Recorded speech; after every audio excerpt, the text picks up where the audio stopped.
Allons-nous assister à une guerre entre les cadres de l'Union sacrée après les élections au niveau législatif? Nous allons essayer d'analyser avec Ngoïka Sandji. Bienvenue.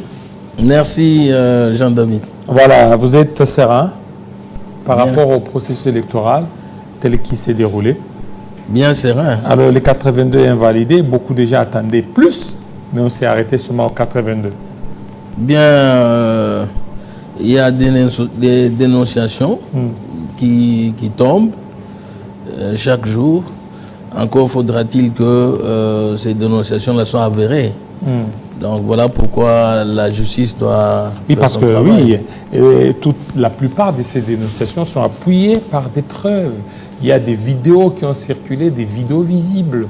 On voit certains candidats qui sont là en train, soit peut-être de bourrer les urnes, soit en train de passer à l'incitation à la haine, telle que reprochée par la CENI à certains candidats. Bien sûr, si c'est avéré, les vidéos claires, eh bien... Comme là, au niveau de Kassai, il y a eu certains candidats qui ont été cités. Oh, vous voyez, on cite, on cite au Kassai. Ce que j'ai vu dernièrement, les machines d'essai de la CENI qui étaient entreposées à l'école Kimbangu, à Bipemba. Donc, ces machines-là, on a, pendant le vote, au moment où la population s'impatientait, on a vu les machines entreposées par la CENI. Donc, j'ai dit ça parce que c'est le directeur de l'école qui l'a dit. Entreposer les machines d'essai et on a cassé, on a pillé l'école, soit disant que les machines étaient là, c'était des machines de vote. Et du coup, un monsieur commence à citer les noms dans une école, les machines entreposées dans une école. Donc, on n'a pas ouvert les centres, mais les machines d'essai. Vous voyez? Ce sont des trucs comme ça où on dit non, voilà, on a cité tel, tout simplement des allégations mensongères. Voilà. Et maintenant, vous n'avez pas de machine, vous n'avez pas eu de machine à voter dans votre résidence, parce qu'on dit que la plupart des cadres de l'Union sacrée détenaient des machines dans leur résidence. Jean-David, si vous avez le peuple, vous avez les véritables dispositifs à voter. Donc c'est le peuple. C'est le peuple. On n'a pas besoin d'aller, il faut battre sa campagne et la campagne commence dès le premier jour de votre mandat. Donc moi quand j'ai été élu député, j'ai commencé à travailler avec mon peuple. J'étais proche de mon peuple, j'allais en vacances parlementaires, etc. Et donc j'avais toute une machine à voter qui était le peuple. Donc, vous avez vu quand je suis arrivé en Bougement, comment est-ce qu'on m'a accueilli? Est-ce que j'avais besoin d'aller chercher quelque chose d'autre alors que j'avais la population prête à me voter? Donc ils chantaient pour moi en me surnommant les maris des députés. C'était mon nom quand je suis arrivé. Et donc je n'avais pas besoin de pratiques sales. J'avais besoin d'être élu authentiquement, légitimement par le peuple. Il faut avoir le mandat du peuple, comme le président de la République l'a démontré. Voilà, vous parlez du président de la République avec 73%. Les 73%, on a annulé les élections dans 2 circonscriptions, Massimani ainsi que Yokama. Mais jusque-là, les pourcentages du chef de l'État restent intacts. On a mis la main sur 82 invalidés, parce que parmi des invalidés, il y a ceux-là, parce qu'on a suivi un qui disait le chef de l'État, je l'ai fait élire à 50 000 voix, moi j'en ai eu que 30 000. Donc, mais alors pourquoi au niveau, peut-être au niveau de la CENI, on peut comprendre, mais au niveau de la Cour constitutionnelle, on pouvait quand même avoir un réajustement, mais malheureusement, rien ne s'est passé. Malheureusement, ni vous ni moi, nous ne sommes pas juges de la Cour constitutionnelle. Comment cela, ça peut s'expliquer? C'était des élections combinées. Mais écoutez, les juges ont eu les PV.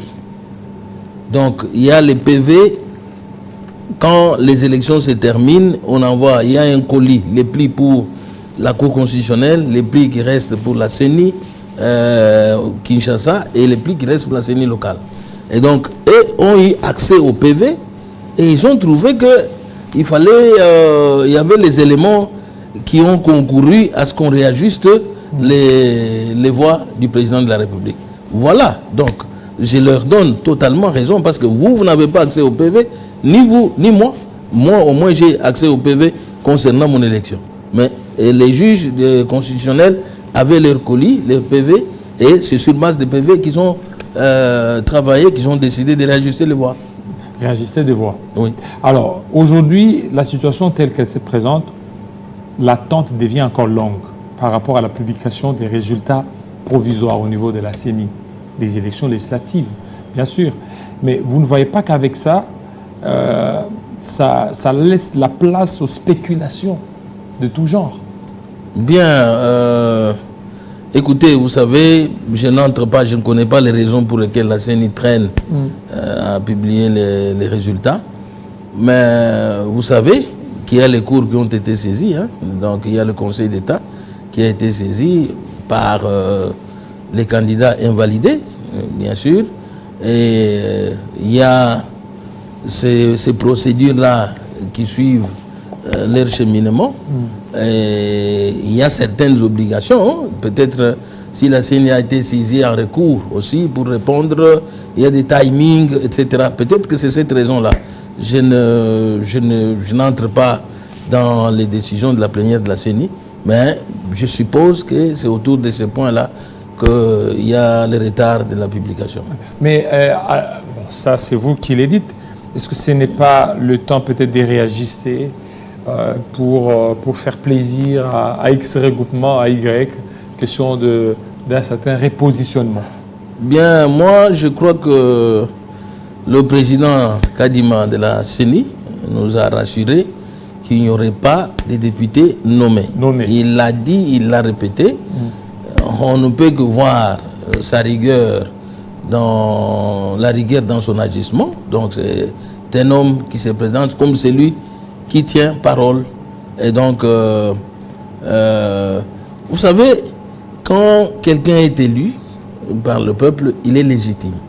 Mais s'il est nommé par la CENI, il n'a pas de légitimité. Et donc, il faut avoir un Parlement qui a la légitimité populaire, la légitimité du peuple. Et donc, j'ai fait confiance au président Kadima qu'il va proclamer les députés légitimement élus par le peuple. Alors, la situation telle qu'elle se présente, parce que nous savons qu'il n'y aura que 500 élus sur le 24 000. C'est qu'on s'attend à 23 500 contestations. Est-ce que vous ne voyez pas que nous allons vers l'éclatement de l'union sacrée? Bien, est-ce qu'il y aura des frustrations?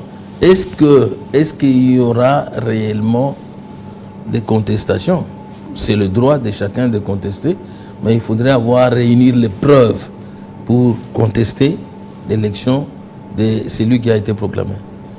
Et donc, ce ne sont pas tous les 23 000 qui iront contester à la Cour constitutionnelle, peut-être, ou bien au cours d'appel, selon les cas, si vous êtes à la députation provinciale. Et donc, nous pensons qu'il y en a qui sont conscients qu'ils n'ont pas été élus. Si vous êtes conscient qu'on n'a pas été élu, qu'est-ce que vous allez faire à la Cour? Alors, les 82 invalidés tels qu'ils sont là, selon vous, est-ce que c'est fini pour eux ou il y a encore d'autres chances? Il y a toujours, chaque personne jouit de la présomption d'innocence. Et donc, là, c'est au niveau de la justice qui va dire, ok, vous avez été attrapé, vous avez effectivement triché, vous avez eu la machine à voter, et là, il s'ensuit les sanctions. Et donc, on doit attendre les verdicts des cours qui sont déjà saisis, qui sont déjà à pied d'œuvre. Donc là, il y a même des preuves irréfutables de la CENI. Il faut renverser ces preuves. Bien sûr, il faut renverser les preuves. Si le dossier a été suffisamment motivé, documenté, eh bien, là, la justice fait son travail. Le chef de l'État a été élu, réélu, effectivement, 73%. Ces scores, ça ne peut pas tromper les chefs de l'État pour se dire « je peux encore aller plus loin ». au-delà de mon deuxième et dernier mandat constitutionnel? Bon, c'est un légaliste, hein, comme Parce vous que le savez. 73, il se dit, bon, j'ai la légitimité, le peuple m'aime beaucoup, et pourquoi pas ne pas faire le troisième mandat? Pourquoi pas ne pas ouvrir la Constitution pour qu'il y ait un mandat illimité? Bon, écoutez, tout dépend du peuple. Tout dépend du peuple. La Constitution elle-même donne la voix au peuple de dire quelque chose. Par voie référendaire, si on l'interroge pour dire comment voulez-vous, comment voyez-vous, je ne dis pas que c'est cela. Mais je dis que il n'est pas, si on s'adresse au peuple et le peuple donne son avis, eh bien, je ne vois pas, je ne sais pas, hein, je ne sais pas vous dire quoi que ce soit, mais tout ce que je sais que... Est-ce que c'est les derniers mandats? C'est les derniers mandats. Il ne sera pas tenté par un troisième? Pourquoi pas un quatrième? Tenté de quelle manière? Non, mais avec... il peut déverrouiller la Constitution. Ben, il ne faut pas... Cette Constitution qu'on a ici, c'est une Constitution de 2002. Il y a eu plusieurs constitutions. Mais alors, c'est une constitution de la période d'après-guerre, donc une post-conflit. Et donc, il y a les éléments qu'il faille modifier ou carrément avoir une nouvelle constitution. C'est pas exclu. Il risque de s'inspirer de ces autres homologues africains de la région qui sont là, qui 4-5 mandats et puis continuent. Bien, tu sais, vous savez, le peuple, il est le souverain primaire. C'est lui qui a la décision dans tout. Si on s'adresse à lui sur un sujet et qu'il réponde, eh ben, il n'y a pas de problème devant lui, il n'y a pas quelqu'un d'autre. Hein. Donc, par voie référendaire, c'est possible. Et comme je vous l'ai dit, n'oubliez pas que la constitution qu'on a ici, il y a beaucoup de choses à revoir dedans, à rectifier. Et pour ce deuxième mandat, c'est que c'est possible de chambouler certaines dispositions constitutionnelles. Il n'y a pas quelque chose qu'on ne peut pas changer. Même l'article 220. Non, je ne dis pas que les schémas est de modifier. Mais je dis qu'il n'y a pas quelque chose qui ne puisse être modifié. Donc, si le peuple dit un mot, parce que c'est le peuple qui est le souverain primaire, on peut s'adresser à lui sur un sujet et il donne son avis, on va de l'avant. On va de l'avant. Alors, quelles sont les attentes? Il va prêter serment le 20 janvier. Il y a maintenant beaucoup d'attentes qui sont là. D'abord, il y a, avant qu'on ne parle des attentes d'ordre social ou d'ordre sécuritaire, c'est au niveau politique. L'affaire des dauphins, ça revient. Ben, vous êtes vraiment... Vous allez d'une manière précoce. Hein? Mais il faut déjà commencer à y penser. Il faut déjà commencer à y penser. Hein? On est qu'au début du mandat. Il faut commencer à y penser. Donc, au début du mandat... Est-ce que quand même, vous songez aussi à ça? Bien, ça ne peut pas revenir de ma compétence. C'est le chef lui-même qui peut imaginer, qu'est-ce qu'il pense, c'est lui, après lui, c'est qui, tout ça, c'est le chef lui-même. Ça revient de ses prérogatives.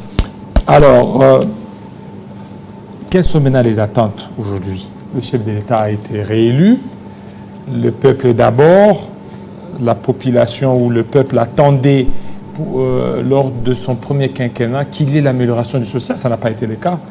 Est-ce qu'il pourra relever ce pari pour ce deuxième mandat?